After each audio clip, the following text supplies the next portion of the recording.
बाबर आजम ने आज क्या कहा, क्या क्या सवाल हुए, उन्होंने जवाबात कैसे दिए। सबसे एक बड़ा इंपॉर्टेंट एक चीज़ मैंने नोट की वो ये, आई एम श्योर आप दोनों ने देखा होगा, बाबर आजम से आज सवाल किया गया कि भाई आप अपनी टीम के लिए क्या वो रोल प्ले नहीं कर सकते जो विराट करते हैं।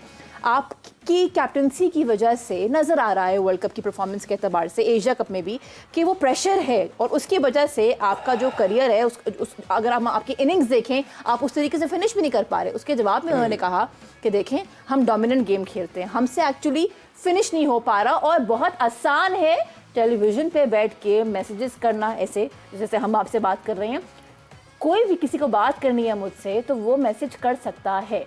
ये उनका जवाब था। हाफिज जी, क्या लगता है कल मैच है, इस तरह का बयान आना, विराट कोहली का कंपैरिजन करना, ये लोगों ने किया, जवाब उन्होंने दिया कि मुझ पे प्रेशर नहीं है, मैं अच्छा खेलता आया हूँ, हाँ इस टूर्नामेंट में मैंने अच्छा नहीं खेला एज एक्सपेक्टेड।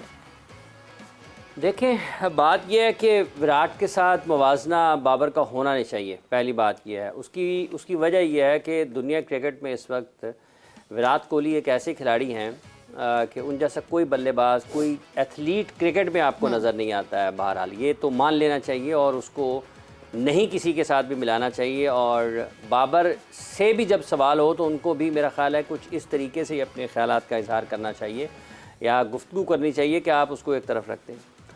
उसकी वजह ये देखें, उनके रन्स देखें, 49 उनकी वनडे सेंचुरियाँ हैं, ठीक है, और अभी उनका फ़िट रहें, अगर वो फ़िट रहते हैं 3-4 साल मज़ीद इसी तरह से क्रिकेट खेलते रहते हैं तो वो, इसमें कोई शक नहीं है कि वो इतनी रन्स ज़रूर ऑन बोर्ड तो करेंगे, लेकिन जो उनके सामने 100 सेंचुरियों वाला एक रिकॉर्ड है सचिन तेंदुलकर साहब का, वो उस तक जा सकते हैं।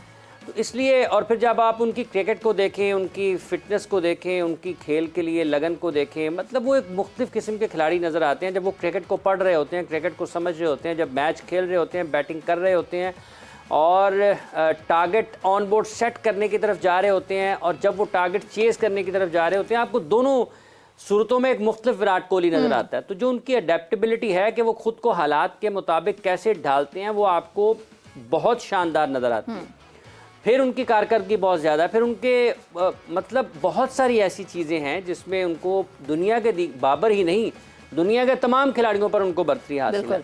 तो उनका उसके साथ तो मवाजना एक बात है कि उनका इस तरीके से मुनासिब नहीं है कि आप विराट को दरमियान में ले आएँ और उसको रख के सामने करें। ये बात ठीक है कि बाबर इस वर्ल्ड कप में अच्छा नहीं खेले, लेकिन उसके बावजूद भी अगर आप उनके रन्स देखेंगे तो पाकिस्तान की तरफ से उनके रन्स आपको नुमाया ही नजर आएंगे। ये ठीक है कि वो कोई बड़ी इनिंग्स नहीं खेल पाए पाकिस्तान के लिए, सेंचुरियाँ नहीं कर पाए जैसे क्विंटन डिकॉक ने कर दी, जैसे सचिन रविंद्रा ने कर दी, जैसे डेविड वार्नर ने कर दी, जैसे विराट कोहली ने परफॉर्मेंसेस दे दी अपनी टीम के लिए।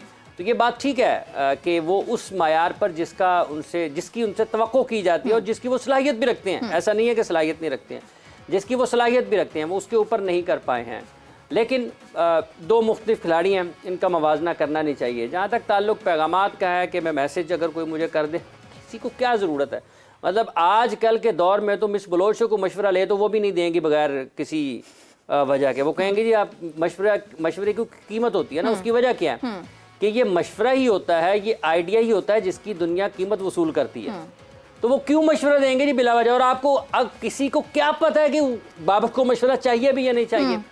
अगर बाबर ये समझते हैं कि उनको वसीम अकरम साहब से मशवरे की ज़रूरत है तो फिर बाबर को उनसे रब्ता करना पड़ेगा। अगर बाबर आजम ये समझते हैं कि उनको शोएब अख्तर साहब से मशवरे की ज़रूरत है तो उनको खुद उनसे रब्ता करना पड़ेगा। अगर वो ये समझते हैं कि उनको शाहिद आफरीदी साहब से मशवरे की ज़रूरत है तो उनको उनसे खुद बात करना पड़ेगी। अगर वो ये समझते हैं कि उनको सचिन तेंदुलकर से बात करने की ज़रूरत है तो उनको खुद उनसे बात करना पड़ेगी। अगर वो ये समझते हैं कि उनको माइकल अथर्टन से बात करनी है, कोई मशवरा करना चाहते हैं, तो उनको खुद बात करना पड़ेगी। ऐसा नहीं होता, ऐसा नहीं होता है, ये बहुत ही कम होता है।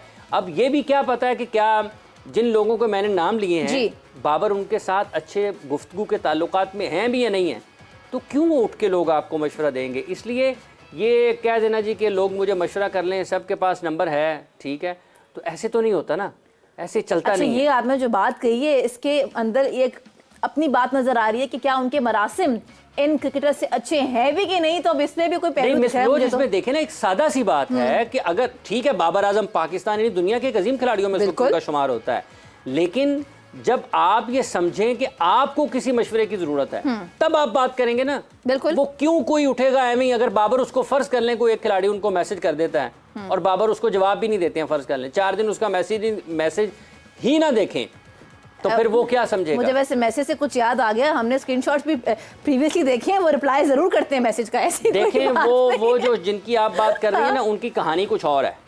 उनकी कहानी कुछ और है कि उनको कह दिया जाए कि ये इस जवाब के जो हमने आपको सवाल भेजा इस पे जवाब में ये पेस्ट कर दे। पेश कर दे। अच्छा जी, कमिंग बैक टू यू, कल बहुत अहम मैच है इंग्लैंड एंड पाकिस्तान का। आज प्रेस कॉन्फ्रेंस के दौरान पूछा गया कि देखिए जी, 4 साल पहले भी अगेंस्ट बांग्लादेश हम यही खड़े थे कि 300 प्लस से हराना होगा, आज भी हम वही खड़े हैं कि 287 के रन से के मार्जिन से हराना होगा। तो इस पे उन्होंने कहा कि भाई प्रॉब्लम है कहाँ, क्या बॉलिंग में मसला है, फील्डिंग में मसला है, बैटिंग में मसला है। तो बाबर आजम ने कहा देखिए जी, हम स्टार्ट अच्छा करते हैं, हम अपनी इनिंग्स को, अपनी पार्टनरशिप को कैपिटलाइज नहीं कर पाते, हम अपनी गलतियों से सीखेंगे और ये वर्ल्ड कप है, यहाँ पे हमने ये देखा है कि एरर की गुंजाइश नहीं है। What is your take on this? तो ये उनको वर्ल्ड कप के 8 मैचेस खेलने के बाद अंदाज़ा हुआ कि एरर की गुंजाइश नहीं है। एटलीस्ट हो तो आई थिंक मैंने इंटरनेशनल क्रिकेट नहीं खेली, मुझे इस बात का पता है कि जी वर्ल्ड कप में एरर की गुंजाइश नहीं होती। जब आपने 3 मैच बहुत सस्ते में हारे, एक मैच क्लोज जाके हारा, तब आपको अंदाज़ा नहीं था कि गलती की गुंजाइश नहीं है। अफगानिस्तान वाले मैच में आप मिडिल ओवर में बेबस हुए हुए थे कि अल्लाह की तरफ से कुछ ना कुछ हो जाए, मुझे ना फील्डिंग चेंज करनी पड़े, मुझे ना बॉलर आगे पीछे करना पड़े, तब आपको अंदाज़ा नहीं था कि एरर की गुंजाइश नहीं है। जब उसामा मीर को आपने डाल दिया डेविड वार्नर के आगे और वो बेचारा पिटे जा रहा था और आप फील्डिंग चेंज नहीं कर रहे थे, उसको उस तरह की फील्डिंग नहीं दे रहे थे, इस तरह की फील्डिंग की रिक्वायरमेंट थी, क्या उस वक्त आपको अंदाज़ा नहीं था कि एरर की गुंजाइश नहीं है? 50 करने के बाद आप बड़े सस्ते में अपनी विकेट दे के आउट हो जाते थे, तो क्या तब अंदाज़ा नहीं था कि एरर की गुंजाइश नहीं है? ऑस्ट्रेलिया के अगेंस्ट चेज़ करते हुए जिस वक्त की मोमेंट पे हमारी विकेटें गिरी, क्या उस वक्त आपको अंदाज़ा नहीं था कि गलती की गुंजाइश नहीं है? ऑन पेपर अच्छी प्रेस कॉन्फ्रेंस थी, ऐसी ही बातें किताबी की जाती हैं ऐसे मौके पे प्रेस कॉन्फ्रेंस में। वहाँ पे जाके आप ये तो नहीं कह सकते कि सॉरी फॉर माई लैंग्वेज के बेड़े गर्क हुए पड़े हैं, बड़ी परेशानी है, कल पता नहीं क्या होगा, ऑब्वियसली वहाँ जाके ऐसी बातें करते हैं। और जब प्रेस कॉन्फ्रेंस का ही तज़करा हो रहा है तो जाने से पहले भी उन्होंने एक प्रेस कॉन्फ्रेंस की बिल्कुल, जिसमें उन्होंने कहा था कि सर नंबर 4 तो आप बहुत छोटा ले गए हैं, मेरे बस में हो तो हम नंबर 1 होके आएंगे। तो वो बस नहीं चला आपका, आप नंबर 1 के चक्कर में 4 से भी गए। और ये बात उन्होंने आज तो इसका मतलब ये है कि आपको पता था कि गलती की गुंजाइश नहीं है, लेकिन आप सोच बहुत ऊंचा रहे थे और आपको अपने रिसोर्सेज का उस तरह से अंदाज़ा भी नहीं था।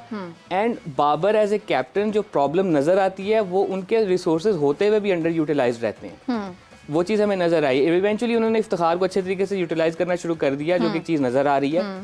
लेकिन हारिस रऊफ को बार बार शुरू के ओवर्स में बॉलिंग दे देना कि जब फील्डर्स दायरे के अंदर होते हैं और वो शुरू के ओवर में पिट जाते हैं और उसके बाद उनको रिकवर करने में बहुत टाइम लग जाता है।